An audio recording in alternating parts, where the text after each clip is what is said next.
आज मैं अरण्य कांड का 57वां सर्ग सुनाती हूँ, जिसमें श्री राम का लौटना, मार्ग में अपशगुन देखकर चिंतित होना तथा लक्ष्मण से मिलने पर उन्हें उलाहना दे सीता पर संकट आने की आशंका करना है।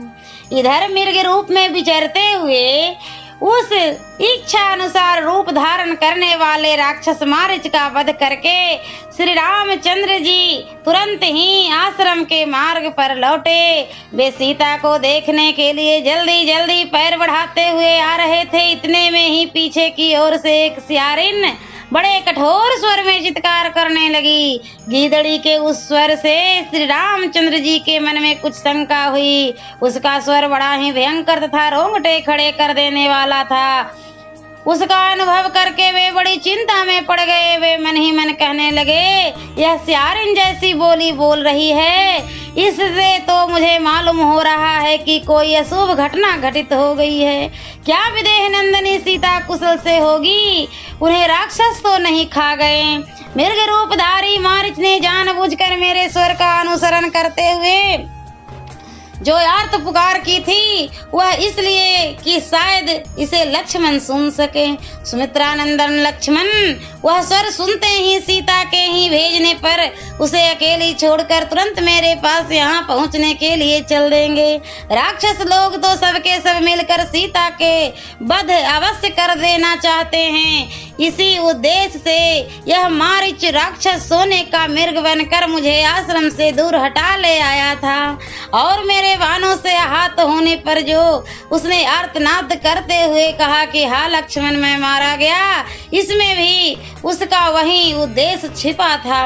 वरना हम दोनों भाइयों के आश्रम से अलग हो जाने पर क्या सीता सकुशल वहाँ रह सकेगी? जन स्थान में जो राक्षसों का संहार हुआ था, उसके कारण सारे राक्षस मुझसे बैर बांधे हुए ही हैं। आज बहुत से भयंकर अपशगुन भी दिखाई देते हैं। सियारिन की बोली सुनकर इस प्रकार चिंता करते हुए मन को बस में रखने वाले श्री राम तुरंत लौटकर आश्रम की ओर चले। मृगधारी राक्षस के द्वारा अपने को आश्रम से दूर हटाने की घटना पर विचार करके श्री रघुनाथ जी शंकित हृदय से जन स्थान को आए। उनका मन बहुत दुखी था, बेदीन हो रहे थे। उसी अवस्था में वन के मृग और पक्षी उन्हें बाए हुए रखते हुए वहां आए और भयंकर स्वर में अपनी बोली बोलने लगे। उन महाभयंकर अपशगुनों को देखकर श्री रामचंद्र जी तुरंत ही बड़े वेग से अपने आश्रम की ओर लौटे। इतने में ही उन्हें लक्ष्मण आते दिखाई दिए। उनकी कांति फीकी पड़ गई थी। थोड़ी ही देर में निकट आकर लक्ष्मण श्री रामचंद्र जी से मिले। दुखी और विषाद में डूबे हुए लक्ष्मण ने दुखी और विषादग्रस्त श्री रामचंद्र जी से भेंट की। उस समय राक्षसों से सेवित निर्जन वन में सीता को अकेली छोड़कर आए हुए लक्ष्मण को देख भाई श्री राम ने उनकी निंदा की। लक्ष्मण का बाया हाथ पकड़कर रघुनंदन आर्त से हो गए और पहले कठोर तथा अंत में मधुर वाणी द्वारा उनका इस प्रकार बोले, अहो सौम्य लक्ष्मण, यह तुमने बहुत बुरा किया जो सीता को अकेली छोड़कर यहाँ चले आए। क्या वहाँ सीता सकुशल होगी?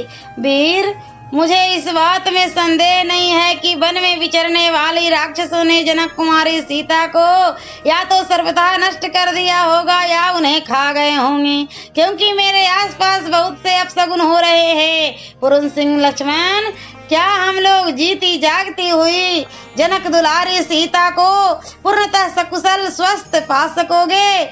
महाबली लक्ष्मण, ये मृगों के झुंड जैसा अमंगल सूचित कर रहे हैं, ये गीदड़ जिस तरह भैरव नाद कर रहे हैं तथा जलती सी प्रतीत होने वाली संपूर्ण दिशाओं में पक्षी जिस तरह बोली बोल रहे हैं, इन सब से यही अनुमान होता है कि राजकुमारी सीता शायद ही कुशल से हो। यह राक्षस मृग के समान रूप धारण करके मुझे लुहा कर दूर चला आया था। महान परिश्रम करके जब मैंने इसे किसी तरह मारा तब यह मरते ही राक्षस हो गया। लक्ष्मण, अतः मेरा मन अत्यंत दीन और अप्रसन्न हो रहा है। मेरी बाईं आंख फड़क रही है। इससे जान पड़ता है निसंदेह आश्रम पर सीता नहीं है। उसे कोई हर ले गया, वह मारी गई अथवा किसी राक्षस के साथ मार्ग में होगी।